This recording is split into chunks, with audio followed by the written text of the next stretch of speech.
आजम खां को रामपुर की जनता से मोहब्बत होती तो यहाँ फैक्ट्रियां लगवाते, मगर उन्होंने भीख का प्याला दे दिया आजम खां साहब ने रामपुर की जनता को। पानी जिस तरफ को जाएगा उसी तरफ को सारी लहरें जाएंगी। मोदी जी भी इस हिंदुस्तान का एक सूरज है जो अपनी रोशनी से हर संप्रदाय, हर जाति, हर धर्म को अपनाए हुए हैं। जो हम मुसलमान हैं, हम लोगों को भी उनके ऊपर विश्वास करना चाहिए और खाई का मामला बांट कर भाई का मामले का एक पुल बना देना। नंबर 1 मोदी जी। नमस्कार, धरती पुत्र आप देख रहे हैं, आपके साथ मैं हूं विद्यानाथ झा। हम रामपुर में हैं और यहां पहुंचकर मुझे गीत के कुछ बोल याद आते हैं।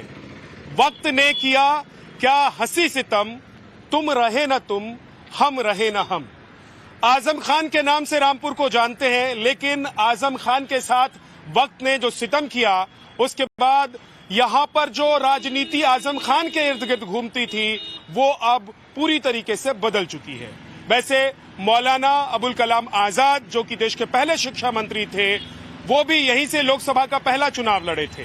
राजनीतिक दृष्टिकोण से देखें तो यहां से बीजेपी के सांसद हैं। हालांकि 2019 में आजम खान ने ये सीट जीती थी, लेकिन बाद में जब वो जेल चले गए, उनकी सदस्यता रद्द हो गई, तो जो उपचुनाव हुआ उसमें बीजेपी ने ये सीट अपने नाम कर लिया। रामपुर जो कि पूरी तरीके से पर्याय हो गया था या पर्यायवाची हो गया था आजम खान का, अब वो धीरे धीरे साइड लाइन हो गए हैं। जेल में वो खुद हैं, उनका परिवार भी जेल में है, उनके बेटे भी जेल में हैं।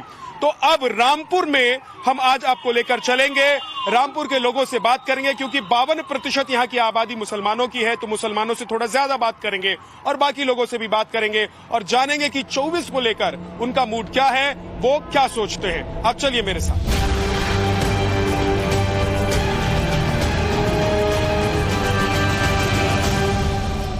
आजम खान की तूती बोलती थी, अब क्या चल रहा है इस बार 2024 के चुनाव में, क्या होगा? आजम खां एक बहुत छोटे परिवार के सदस्य थे। इनके वालिद साहब टाइपिस्ट थे और ये अलीगढ़ यूनिवर्सिटी के स्टूडेंट थे। जब इन्होंने पहला इलेक्शन लड़ा तो इन्होंने लोगों को गुमराह किया कि तुम्हारे ऊपर नवाबों ने बहुत जुल्म किए हैं और हमारे नवाबीन ने कोई जुल्म नहीं किया है। हमारे नवाबीन ने जितनी इमारतें आप देखेंगे, जेल, अस्पताल, थाना कोतवाली, थाना गई, थाना सिविल लाइन, कचहरी, सारी चीजें नवाबों की देन है। हमारे नवाबों ने कभी अपनी प्रजा के ऊपर जुल्म नहीं किया। आजम खां एक छोटे परिवार का आदमी, एक स्टूडेंट को लड़ाया यहाँ की जनता ने और इस मुकाम पे पहुंचाया आजम खां को कि 9 दफे वो विधायक बने, 4 दफे कैबिनेट मिनिस्टर बने, 1 दफे राज्यसभा बने, 1 दफे क्या थे लोकसभा से उन्हें जिताया, मगर उन्होंने रामपुर वाले के ऊपर जुल्म किया। ये जो आप मस्जिद देख रहे हैं, ये आजम खान ने बिल्डोजर चलवाया था। वो ये कहने आए थे रामपुर वालों से कि चाकू नहीं, मैं तुम्हारे हाथ में कलम देखना चाहता हूं, मगर उन्होंने भीख का प्याला दे दिया आजम खान साहब ने रामपुर की जनता को। आजम खान ने कोई बुनियादी काम रामपुर में नहीं किया। आजम खान को रामपुर की जनता से मोहब्बत होती तो यहाँ फैक्ट्रियां लगवाते, हमारी यहाँ की रामपुर की जनता काम से लगती। आजम खान ने सिर्फ ये कहा रहा कि मेरे जिंदा और मुर्दाबाद के नारे मारते रहें, विपक्ष को मुर्दाबाद कहें और मुझे जिंदाबाद कहें। और आजम खान की जुल्म इस हद तक पहुंच गए, ये जामिया सईदिया मदरसा जिसमें कुरान हिफ्ज करते थे बच्चे, नाजरा पढ़ते थे, उर्दू, हिंदी, इंग्लिश, मैथ पढ़ाया जाता था। आजम खान ने घमंडी इंसान है, उसने ये मदरसा शहीद कर दिया। तो अभी अब क्या माहौल बदल गया है? आजम खान के रहते हुए यहाँ पर ये था कि समाजवादी पार्टी जीतेगी, आजम खान जीतेंगे, अब जो काम कराएगा वो जीतेगा, बस सीधी सी बात है। आजम खान से आप लोगों की नाराजगी है क्या कोई? नाराजगी तो सबसे ही है। हाँ। जो काम नहीं कराएगा उससे नाराजगी है। अच्छा, आजम खान ने कोई काम नहीं करवाया? कराए काम उन्होंने भी कराए। अच्छा, काम तो सबने कराए। तो उनका वक्त खराब हुआ तो आप लोगों ने भी अपना रास्ता बदल दिया? नहीं, रास्ता क्या बदल दिया, रास्ता तो पानी जिस तरफ को जाएगा उसी तरफ को सारी लहरें जाएंगी। लोग लहर के साथ चलते हैं कि अपना रास्ता खुद बनाते हैं? अरे भाई, रास्ता तो खुद ही बनेगा। ये रास्ता भी तो हमने दिया है। आकाश जी जो जीते हैं वो किसके वोटों से जीते हैं? अच्छा, भाई आप ये बताइए किस वजह से जीते हैं वो? ठीक बात है। भाई साहब, आपका क्या नाम है? फरहत अली खान। फरहत अली खान साहब, क्या माहौल एकदम ऐसा लग रहा है कि 2019 तक जो माहौल हुआ करता था यहाँ पर, वो माहौल पूरी तरीके से बदल गया है रामपुर में? जी, रामपुर में नहीं बल्कि पूरे देश में माहौल बदल गया। और यहाँ तक हम कहें कि जो हमारे अब्रॉड कहलाते थे, सऊदी अरब कहलाते थे, वहाँ माहौल बदल गया।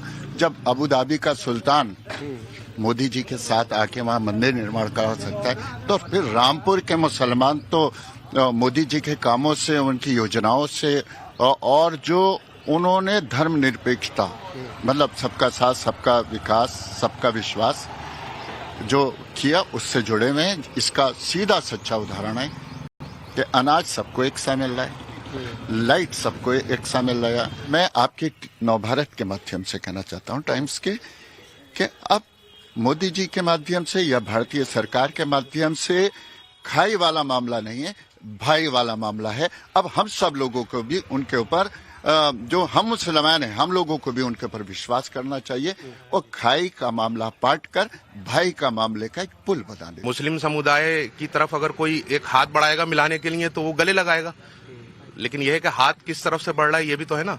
हाथ बढ़ेगा किसी तरफ से भी, तो यहाँ तो गले लगाने वाला मिजाज है रामपुर के लोगों का। कोई हाथ भी न मिलाएगा जो गले मिलोगे तपाक से। ये नए मिजाज का शहर है, जरा फासले से मिला करो, है यही कहना चाह रहे हैं? बिल्कुल। हाँ, नहीं, ऐसा नहीं है कि फासले से मिला करो दिल से मिला करो, दिल से मिला करो।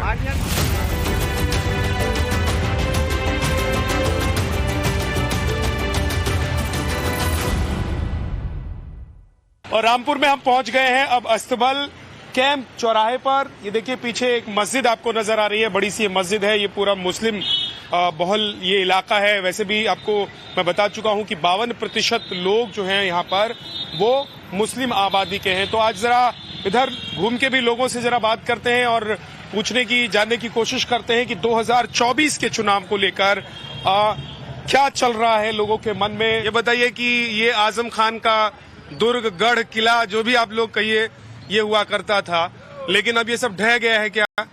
हाँ बिल्कुल, है? बिल्कुल। तो 24 में क्या? 24 में वही अपना आकाश भैया। हाँ, कौन सी, मतलब अखिलेश भैया, मोदी जी, राहुल जी, कौन? नहीं, अभी तो वही भारतीय जनता पार्टी। हाँ, भारतीय जनता पार्टी। ये क्या बेच रहे हैं आप? ये डबल बेड की चादर है। कितने कितने की है? 300 रुपए सेल। 300 रुपए में सेल है? 300 रुपए में एक? 300 रुपए में डबल बेड की चादर है। एक चादर ना? हाँ, और इसमें 300 रुपए में एक चादर? लेस और चैन दोनों लगी हुई है इसमें। अच्छा जी। तो ये जरा, ये भी बजाते हैं आप? ये भी बजाते। ये जरा बजा के दिखाइए।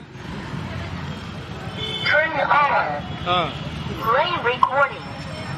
डबल बेड की चादर ले लो, डबल बेड की चादर 2 तकिए साथ में है, लेस और चैन। ठीक है, बहुत बढ़िया, बंद कर दीजिए इसको। तो ये बताइए कि अभी चुनाव आ रहा है ना, और ये अब आजम खान का गढ़, किला, जो भी आप लोग कहते हैं कह लीजिए, लेकिन अब तो रहा नहीं। तो आप लोगों को इससे मायूसी है कि लग रहा है कि चलो ठीक है, अब आजम खान गए तो दूसरा कोई नया आएगा? जी नहीं, बीजेपी सरकार अच्छी है, नंबर 1 सरकार है। अच्छा काम कर रही है, सबका विकास, सबका साथ है, और हम बीजेपी के साथ में हैं। तो ये ओवैसी जी जैसे जो नेता है, उनको आप लोग अपना नेता मानते हैं कि नहीं मानते? भाई हमारी तो पसंद मोदी जी हैं, अब बाकी ओवैसी हों, राहुल हों या अखिलेश हों, हाँ, नंबर 1 मोदी जी। माहौल क्या है इस बार यहाँ? माहौल बढ़िया है। माहौल तो बढ़िया ही है। अच्छा। यहाँ का यहाँ पे वही रहेगा जो है इस वक्त, जो अभी सांसद है वही रहेंगे? वही रहेंगे, मतलब बीजेपी वही रहेगा। आदमी अच्छा है वो, बुरा थोड़ी है। काम चाहिए पब्लिक को। यहाँ पे क्या हो रहा है माहौल में, क्या दिखाई दे रहा है? माहौल में तो जब पता चलेगा, जब तक इलेक्शन होएगा तो कि किसको जिताना है, किसको हराना है, ये तो माहौल जब ही पता चलेगा, जब वोट खुलेगा तो। अच्छा, तो मोदी जी की जो योजनाएं हैं, सबका साथ सबका विकास, सही चल रही है, बढ़िया चल रही है।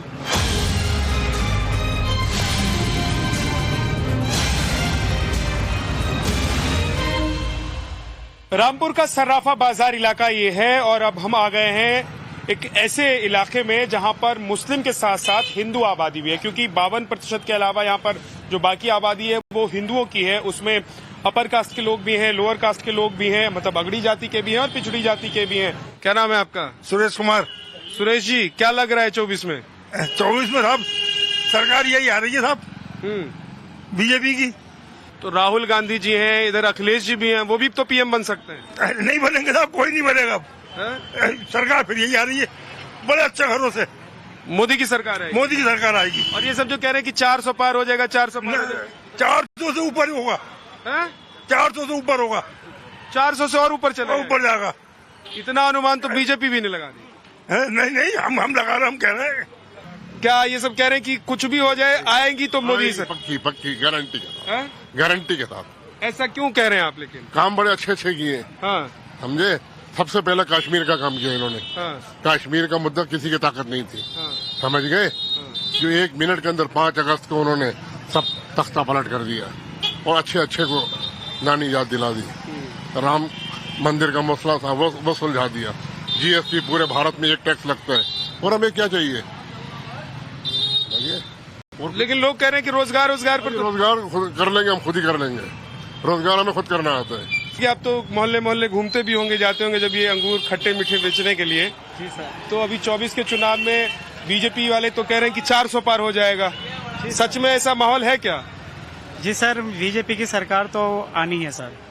अच्छा ये बताइए कि अभी 24 में सरकार कौन सी चाहिए? समाजवादी, बीजेपी, कांग्रेस? बीजेपी है। क्यों? बीजेपी में क्या है ऐसा? जब सब पर जनता मान नहीं है तो क्या करे? जनता मान रही है। जी। बताइए 24 के चुनाव को लेकर क्या मूड है आप लोगों का? मोदी जी का मूड है। क्यों? अच्छा लगा हमें उनका काम। मोदी जी का काम अच्छा है? अच्छा लगा। क्या अच्छा है? सब कुछ अच्छा लगा, इसीलिए आपको बोल रहे हैं। अब क्या तुम्हें ज्यादा बताएं।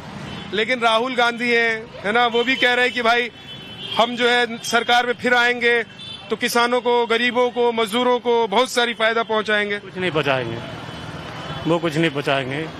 मोदी जी ने बहुत कुछ दे दिया, अनाज दे रहे हैं, पैसा दे रहे हैं। हर किसान के खाते में 2000 रुपए डाल रहे हैं। आप लोगों को लगता है कि मोदी जी जो कहते हैं वो करते हैं? करते हैं। विश्वास है? विश्वास, पक्का विश्वास। और राहुल जी पर कोई विश्वास नहीं है। बहुत सारे लोगों से हमने बात की। खासतौर से हमने थोड़ी कोशिश ये भी की है कि सिर्फ मुस्लिम आबादी से उनका मन नहीं जाना जाए, बल्कि जो हिंदू आबादी के लोग हैं, हिंदू मोहल्लों में जो लोग रहते हैं, बाजार में जो लोग रहते हैं, उनसे भी हम समझ पाए कि इस वक्त रामपुर का मूड क्या है। आज धरती पुत्र में इतना ही। आप देखते रहिए नव भारत।